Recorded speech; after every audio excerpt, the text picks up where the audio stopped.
Well, hello, Governor. This is Josh Curtis. Thank you for watching. I'm going to show you a little bit of a dive into how I prototype. So, I am using Adobe XD. So, no judgments from everybody. I know Figma is the hot tool of today. That's why Adobe acquired them for $20 billion. But I am in the process of moving over to Figma, almost exclusively, depending on the learning curve, of course. But I just want to show my years of experience in using XD to date and how I've been prototyping.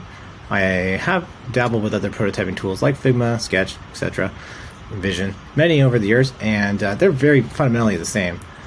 So yeah, I just wanted to kind of share this latest one with a client, which is Education, a kids subscription box company, and I wanted to show how I get screens together here. So I see a lot of designers in these UX, UI, Facebook and LinkedIn groups that I'm in, and so many of them just post screens, just screens. And one of my secret sauce processes to communicating with stakeholders is through communicating through prototypes. The sooner that you can get to showing what the user will see and interact with, and as soon as you show that to a stakeholder, you're beginning to close the gap between the business and the users and creating a much more streamlined project management workflow, saving tremendous amounts of costs in both design and engineering and development, everything by simply getting everybody into a room and viewing the prototypes as soon as possible.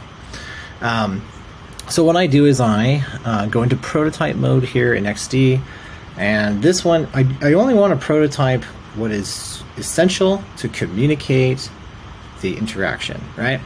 I have 4 sort of components here based on billing length, in this case with subscription box. But I am trying to just show this new feature that we're trying to test out. Well, you bet it will be A/B tested. We're just trying to show the option for selecting to a prepaid plan, excuse me. So in a subscription box, traditional in the industry, you can order a subscription box monthly, but you can also purchase upfront a prepaid 3-month, 6-month, or 12-month plan. So this client does do that. But through having a nice, strong listening ear to the consumer, to the customers, to the users, whatever you'd like to call them, anybody who's using your end product, but it's certainly using your website or your app, they're going to have frustrations, things that they will voice eventually. As long as you are a culture who's customer-centric, user-centric, you will definitely pick up on this stuff. So this client specifically listened to and heard that some of their big buyers, especially the prepaid plans, which is like good money up front, fantastic for cash flow, fantastic for new customer average order value. So this is helping to encourage landing more of those deals, right? So the sales strategy with this client is not to get monthly plan, although that's nice.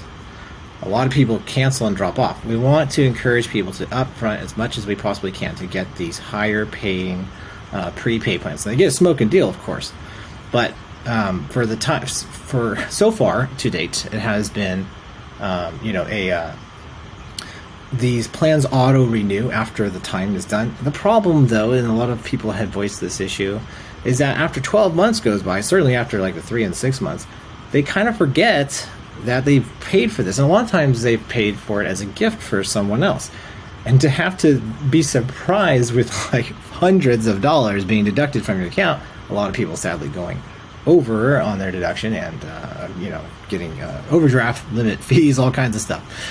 So this is a solution to helping the prospecting customers to switch to just gifting or just purchasing a non-renewing plan, but also if they wanted to, they could have the option to auto-renew. Now this does introduce friction, and when it comes to friction, I always, and consulting my clients on friction is the enemy, be prepared for drop-off, be prepared for revenue to go down. This is why it's super important to A/B test this. I cannot stress that enough.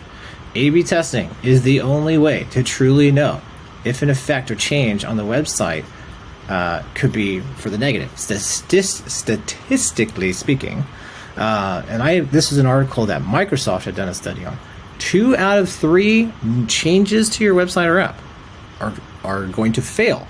So it's very important to pay attention to that through A/B testing and try to see if this new feature is going to actually end up giving more revenue to the company, increasing average order value, or whatever the goal is. This one in particular is to increase average order value.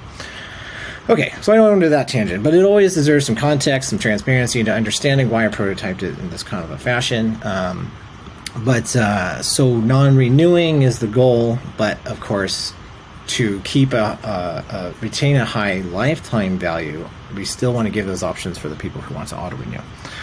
Okay, so let me actually just quickly show you the prototype. That probably would have been nice to see in the beginning, at least keep people's attention. So this is what it ends up looking like. Now, when you prototype, it is by nature a facsimile, meaning it's not actually coded, but that's the whole point of prototyping, is you're trying to rapidly put something together to just communicate to stakeholders. And even if you wanted to, if you had the time and budget in a larger company, for example, you could test this in usability testing before even writing a single line of code. Very exciting stuff. Okay, so we can click on that. You can see I made just the 6-month module here interactive. Oh, there's an issue here. Let me pause it and come back. Okay, I did figure out the issue real quick as I paused it.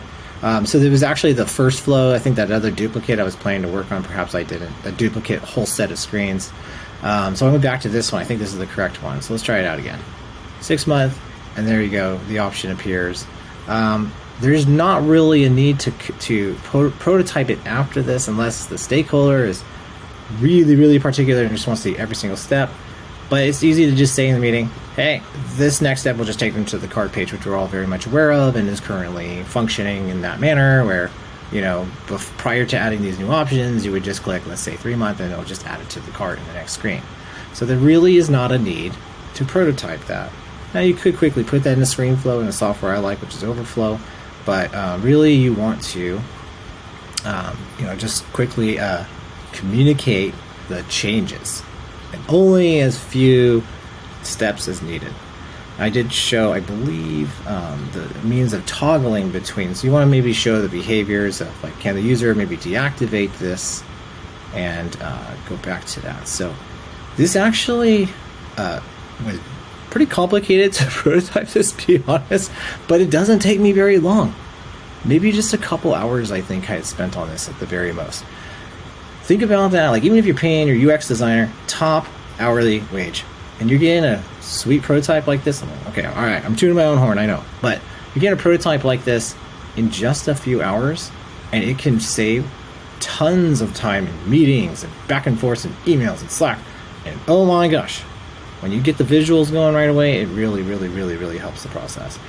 So again, just trying to show, like, if I toggle between components here and the basic behaviors of this.